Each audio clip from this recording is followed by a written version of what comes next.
the SNP.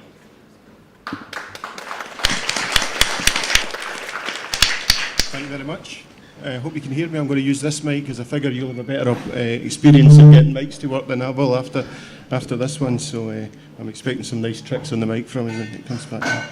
Can I also thank everyone who's organised today for inviting me along. You're maybe wondering why a councillor all the way from Dunfermline's here speaking in Glasgow today. I was wondering that a wee bit myself, but I was not going to turn down the opportunity because it's wonderful to be back in Glasgow, the city of my birth. I was born just over the way there, I think that direction in the Southern General, or as I called it, I'm told when I was young, the Suffering in General. But I've lived in Pollock basically till I was 18 and then moved away various places around the west of Scotland before ending up in Fife about 16 years ago.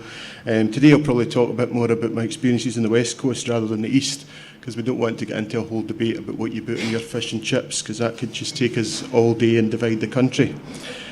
I do apologise for probably a bit of lack of preparation for the day. It's been a very busy time, I think, for everyone who's campaigning out there, so I've got a few notes in front of me that I'll try to stick to, but I'll probably find that kind of difficult as well.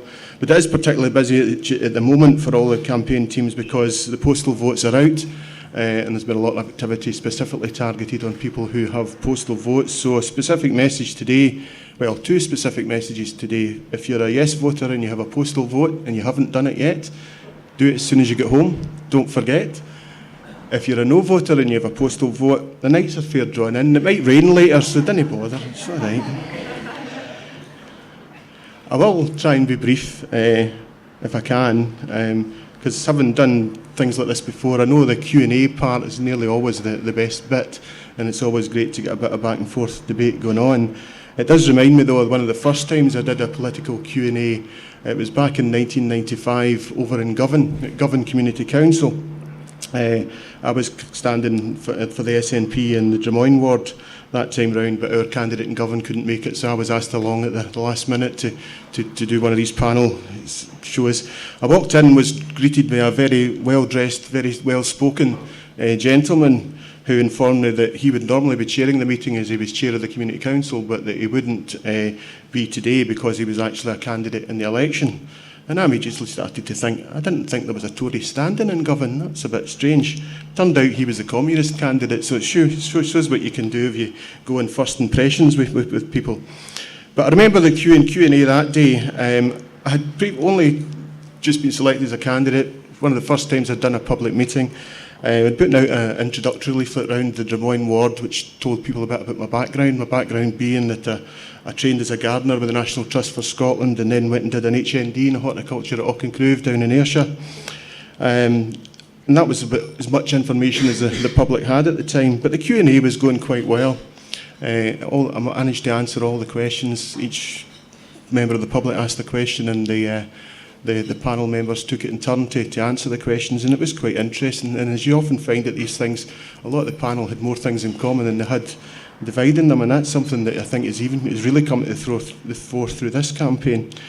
But finally, what I can only describe, and my inner feminist repels the title, but a wee Govan woman at the back asked if she could ask a question only to the SNP boy. Now, I was young at the time, and I know I was young because I was so young that I was still young enough to be offended and not flattered about being called the boy. So she asked, I thought to myself, if she's only asking me, this must be a question about independence or something else that's unique to the SNP, maybe an anti-nuclear question. Unfortunately, there wasn't any Green candidates at that time. But she asked her question, son, how do you get my clematis to flower? So I don't think I've ever mentioned that I'm a gardener in a political leaflet ever since, but hopefully when we get to the questions today, we'll leave the horticulture outside, or maybe you can ask me later. The normal spec for these sort of events is for people to talk about their own journey to yes. Well, my journey to yes happened a quarter of a century ago, and my memory's not quite what it once was, so I'm going to maybe say a few bits that I can remember about my own journey to yes, but I'm also going to make reference to a couple of other people's journey to yes, people who I've come into contact with over the last 25 years through my political engagement. So I joined the SNP all that time ago because I was very disillusioned as a young man with the Labour Party. Neil Kinnock had just become their leader. They had given up on their commitment to get rid of nuclear weapons, something that's really upset me. And as a student, I found in discussions with others from different parts of the country that there was a credible alternative, that the SNP were a party that was anti-nuclear, which really impressed me and something I hadn't hitherto been aware of. So I soon realised that membership of the SNP would be a credible alternative to me, and that came first for me before a real commitment to independence. It was the whole anti-nuclear issue that drew me to the party in the first place. And then, of course, I began to realise that the mechanism to deliver a nuclear-free Scotland and some of the other social objectives that I shared was independence. It was the only way that we could bring democracy to our country, and democracy was the only way we were going to change our country. So I was a student in Ayr, as I was saying earlier, and I joined the Ayr and Prestwick branch of the SNP. And about 3 weeks later, I was convener of the Ayr and Prestwick branch of the SNP. Those of you who are political will probably be aware that, and certainly at that time, Ayr was a marginal seat between Labour and the Tories, so it wasn't necessarily the best place to be going out campaigning for the SNP and for independence, but I did my bit, and it was obviously a difficult process. But being active down there, they obviously came into contact with quite a lot of Labour members who weren't exactly happy about our presence. They saw us as being someone who was only splitting the vote and would let the Tories in. But we went ahead and we plodded along. And one of the people who dealt with a lot at that time, when I was involved with the Ayr and Prestwick branch of the SNP, was a local Labour councillor. And I've got these in the wrong order now. Yeah, a local Labour councillor, John Bailey, who was a regional councillor for Prestwick at that time. And he was probably one of my adversaries, I think you would say, at that time. Lots of letters back and forth in the local papers, all that kind of stuff going on. But I would like to read you a quote from something that John has said far more recently. "I've travelled all over Europe, and after seeing vibrant and small countries like Denmark and Norway, I have come to the conclusion that there needs to be a seismic change in Scotland that can only happen if Scotland can take control. The whole of the UK has been drained by London, including the costs of high-speed rail down south. It's an economic issue. It's not about patriotism.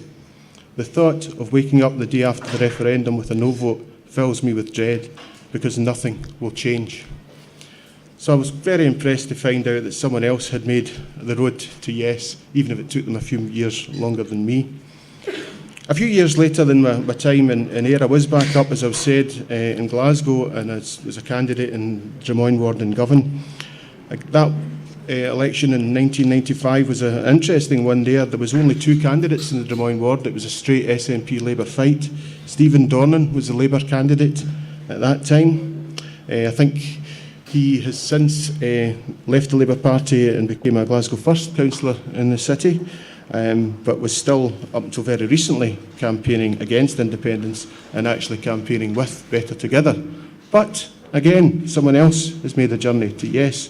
I'd like to read you this recent quote from Stephen. "With a no vote, I fear we will suffer the consequences of the market-driven NHS England model, and here in Scotland we will be paying for our own healthcare within just a matter of years. I strongly believe in yes, because I firmly believe it will help us to build a fairer and more prosperous society, which looks after its people. Put simply, Scotland's future looks much better with a yes. I believe that only independence can save Govan Shipyard. With a yes, it will be able to diversify and do other things, but if Scotland votes no, the yard will be dead when the present orders are finished." So yet another of my old adversaries has made the journey to yes. And the last of these, because I realise I've taken a bit of time, in 1997, at the general election, I was the SNP's candidate in Greenock and Inverclyde. Again, quite a difficult place for the SNP, very Labour stronghold. But again, something I've read more recently from a Labour councillor in that area, Councillor Vaughan Jones, the only female councillor in Inverclyde Council. She's made her journey to yes. There are people in Labour who think independence is a good idea. I don't want to get into arguments over the issue. My opinion was nothing to do with being born in England. I don't believe in keeping quiet when I strongly believe in something. I have a very independent mind and I'm not afraid to speak out. It's a difficult issue and it's not about Labour and the SNP. It's about a great opportunity to create a more fair and socially just country.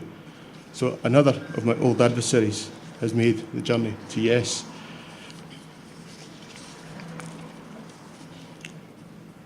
So more and more folk are making that journey to yes, and I'm sure an awful lot of people in this bar tonight going with the badges have already made that journey. And I think that with time and the right information, everybody would make the journey to yes. But time is running out, and we can't miss this one opportunity we have to deliver the independent Scotland that can deliver all of the other aims that we all share. So if you're a no, please ask yourself why all these experienced politicians that we've seen so many reports about in the press are now making the journey to yes. And please consider reconsidering your own position.